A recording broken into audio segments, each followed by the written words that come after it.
반갑습니다. 성재준입니다. 영상을 보시는 모든 분들이 헌재에 문제가 있다는 것을 당연히 알고 계실 텐데요. 이번에 명확하게 법원을 통해 가지고 헌재가 문제가 있다. 그냥 단순히 문제가 있는 것이 아니라 불법에 동조하거나 불법을 용인하고 있다는 게 명확하게 확인이 됐습니다. 지금까지 우리가 얘기해왔던 것들 제가 몇 번이나 강조를 드렸죠. 이거는 지금 정치적인 유불리에 따라 가지고 하는 얘기가 아니다. 좌우에 입각해 가지고 하는 얘기도 아니고 윤석열 대통령에 대한 호불호에 대한 문제도 아니고 계엄에 대한 호불호의 문제가 아니다. 이거는 법과 원칙에 입각해 가지고 정말로 헌재가 지금 잘못하고 있는 것이다라고 제가 지적해 오지 않았습니까? 그 부분을 이번에 법원이 명확하게 법을 통해 가지고 판결을 통해 가지고 결정을 했습니다. 이게 뭔지를 좀 말씀을 드려야 되고요. 그리고 또 두 번째 같은 경우는 이번에 이제 그 선관위를 둘러싼 문제가 불거졌죠. 그 대표적인 게 뭐였습니까? 이 김세환 전 사무총장이 여러분 잘 아시는 것처럼 아들과 관련된 특혜 채용 그것 때문에 이제 불명예스럽게 퇴임을 했습니다. 그리고 또 이제 그때 소쿠리 투표 기억나시죠? 사전 투표를 엉망으로 이제 했다. 이거에 대한 책임을 지고 이제 사무총장직을 내려놨는데 알고 봤더니만 이 인간이 선관위 사무총장이었을 당시에 세컨폰을 가지고 있었다라는 거죠. 근데 이 세컨폰이 익명으로 개통이 됐었고 그리고 또 김세환이가 사무총장직을 내려놓고 선관위를 떠나고 난 뒤에도 무려 1년 8개월 가까이나 이 세컨폰을 사용해 왔다. 그리고 결정적으로 이 세컨폰이 뭐 예를 들어 가지고 어디 뭐 미사리인지 뭐 이런 데 가가지고 막 쓴다 이런 뭐 개인 사생활이라고 할 수 있다라고 해도 근데 뭐 그 공식적인 핸드폰을 그렇게 또 쓰면 안 되고 미사리 맞습니까? 미사리인지 미갈인지 미사리 맞죠, 그렇죠? 뭐 이렇게 막 뭡니까 그 막 불륜 막 이런 거 막 하는데 뭐 저는 안 가봐서 모르죠.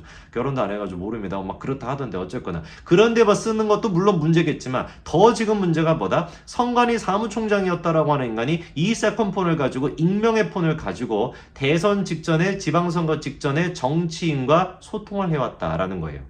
만약에 이 소통이 그냥 일상적인 내용이었다. 뭐 예를 들어가지고 이런 식의 플래카드 걸어도 되냐? 뭐 좀 친한 선관위 사무총장이 있다라고 한다면 이것 좀 알아봐 달라. 그리고 이거 뭐 플래카드 같은 게 취소됐다라고 하는데 법률적인 근거가 뭔지 좀 확인해 달라. 이 정도 차원의 문제였다라고 한다면 우리가 문제 제기를 안 하겠죠.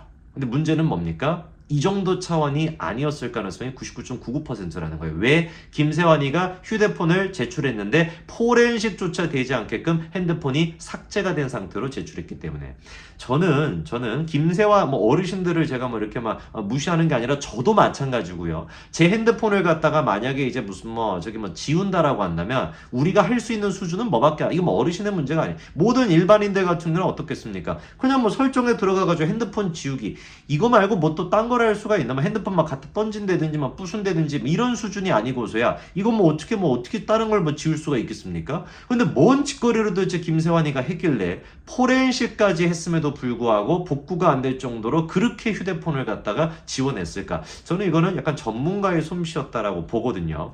뭐가 됐든지 간에 김세환의 이 문제에 대해 가지고 우리가 눈을 불을 켜고 지금 보고 있었던 상태인데 놀랍게도 추가로 헌법재판관 8인 모두 다 김세환과 마찬가지로 이런 세컨폰을 가지고 있었다라는 게 이번에 확인이 됐습니다. 도대체 이건 또 무슨 개떡 같은 소리인지 두 가지를 우리가 차분히 좀 봐야 되겠습니다.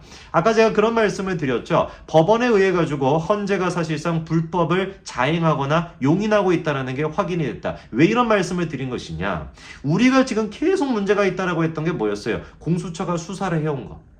내란죄에 대해서 수사할 수 없는 공수처가 어떻게 내란죄에 대해서 수사를 합니까? 공수처의 수사 자체가 불법입니다. 이 불법적인 수사를 바탕으로 발부가 됐던 체포영장과 압수영장도 그렇기 때문에 불법입니다. 이게 이제 우리가 주장해왔던 핵심 포인트 아닙니까? 그쵸? 그러면은 헌재가 지금 하고 있는 게 뭔가요? 내란죄와 관련돼 있는 윤석열 대통령에 대해 가지고 탄핵을 할지 말지 이거를 지금 결정하는 거 아닙니까? 그러면 당연지사로 헌재가 제일 먼저 파악했어야 되는 건 뭡니까? 공수처의 수사가 불법이냐 합법이냐? 그렇지 않습니까? 아니 지금 관련된 증인들을 갖다가 불러다 앉혀놓고 무슨 뭐 얘기를 듣고 했었는데 그거를 뭐 다 하기 전에 제일 먼저 근본적으로 했어야 되는 게 뭐겠냐고요. 공수처의 수사가 합법이냐 불법이냐. 공수처의 수사가 합법이라고 한다면은 그래 뭐 공수처가 수사하면서 확보했던 증인들을 헌재로 불러가지고 증언을 듣고 뭐 이런 것들을 할 수 있다라고 치자고요. 그런데 공수처의 수사 자체가 불법이었다라고 한다면 거기서 지금 나왔던 증언들 그리고 또 증인들이 싹 다 어떻게 되는 거예요? 불법적으로 취득이 된 증거랑 증언이기 때문에 이거는 쓸 수가 없다라는 게 기본 중에 기본 아닙니까? 이거는 저희 같은 일반인조차 다 알고 있는 내용이잖아요. 불법으로 증거를 얻었다. 불법으로 무슨 뭐 증언을 얻었다. 그럼 그거 증거랑 증언이 안 되는 거 아닙니까? 뭐 검찰이 막 수사를 하다가 막 증인을 갖다 좁혀가지고 뭐 그런 식으로 증언을 얻어냈어. 그게 증언으로 쓰일 수가 있습니까? 안 되죠. 가장 근본적으로 그래서 제일 먼저 했어야 되는 게 뭐예요? 헌재가 제일 먼저 했어야 되는 게 뭐다? 공수처의 수사가 합법이냐 불법이냐. 근데 그거 헌재가 했다 안 했다? 안 했다. 그렇지 않습니까? 그런데 이번에 법원이 윤석열 대통령에 대한 구속을 취소하면서 딱 뭐라고 짚어줬습니까?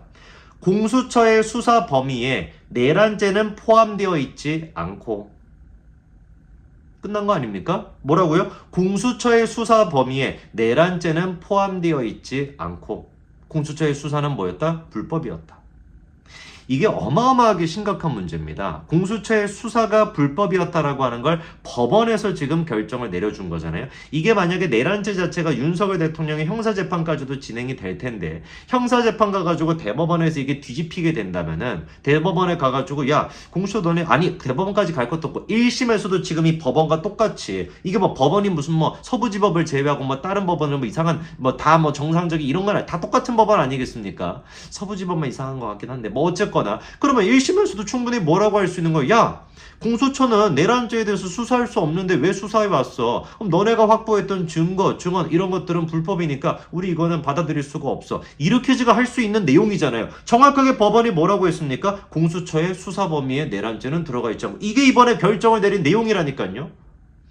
헌재가 하지 않은 거를 갖다가 법원이 해주는 수준을 넘어가지고 헌재가 사실상 불법을 방조하고 그냥 묵인했던 거를 법원이 이번에 찝어준 거 아닙니까? 어마어마하게 이거는 심각한 문제인 거예요. 이순영이도 사실상 이거 책임을 피하기가 어려울 겁니다. 공수처장 오동훈이야 당연히 조국 깜빵 동기가 되는 거예요. 지금 기정사실인 것이고 제가 보기엔 이순영 판사 또한 마찬가지로 옷 벗을 수밖에 없을걸요. 그렇지 않습니까? 그러면서 공수처와 검찰이 서로 독립된 수사기관에도 불구하고 아무런 법률적 근거 없이 형사소송법이 정한 구속기간을 서로 협의해 나눠 사용했다. 아무런 법률적 근거 없이 완전히 불법이었다는 뜻 아닙니까? 불법일 수밖에 없죠. 무슨 법적 근거를 가지고 지들끼리 짬짬이 하듯이 이런 식으로 야 전반부는 공수처 너네들이 구속하고 후반부 같은 우리가 구속할게 말이나 되는 개떡 같은 소리입니까? 우리가 매번 이거를 뭐라고 지적해왔던 겁니까? 그래 이거는 좌우의 문제가 아니다. 윤석열에 대한 호불호 문제가 아니라 법과 원칙에 대한 문제다. 그 법과 원칙에 대한 얘기가 맞다라는 걸 이번에 법원이 정확하게 찝어준 겁니다.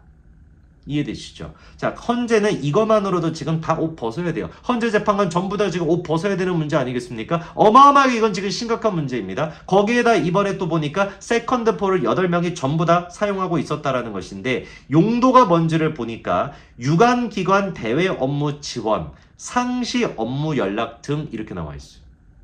헌법재판관이 헌법재판관들끼리 연락할 때 같은 경우는 개인 휴대폰을 쓰는 것이 아니라 이런 식으로 세컨폰을 사용한다는 게 사실상 처음 이번에 드러났습니다. 좋다 이겁니다. 만약에 업무 연락으로 썼다라고 한다면 이 핸드폰 내역 공개 못할 이유가 없죠. 이거는 영장 이런 게 필요한 것도 아니죠. 왜? 아니 무슨 우리가 개인 핸드폰을 갖다가 지금 뒤져보겠다라는 것도 아니고 개인 핸드폰에 뭐 카톡 같은 거를 뒤져보겠다라는 것도 아니고 그냥 업무용으로 받은 그 핸드폰을 업무용으로 썼는지 보겠다라고 하니까 이거 공개를 못할 이유가 하등없지 않습니까? 만약에 이거 공개를 안 한다? 그리고 이거 만약에 김세환이처럼 무슨 뭐 포렌식을 시켜가지고 아니 포렌식이 아니라 지워가지고 포렌식도 안 되게끔 그렇게 만들어가지고 제출한다? 싹 다 그러면 이 부분에 대해 가지고 국정감사를 넘어서 특검이라도 해야 되는 거 아닙니까? 저는 이번에 헌재 8명 전체 다가 사실상 옷 벗어야 된다라고 봅니다. 법원에서 명확하게 지금 찝어줬잖아요. 뭐라고? 헌재 너네 지금 뭐 하는 거야?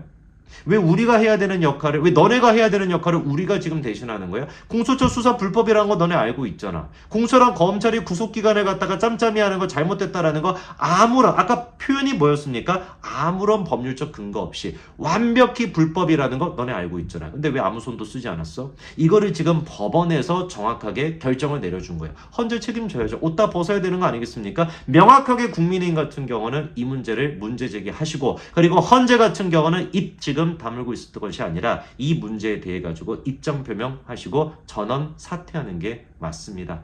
여기까지 말씀드리겠습니다. 감사합니다.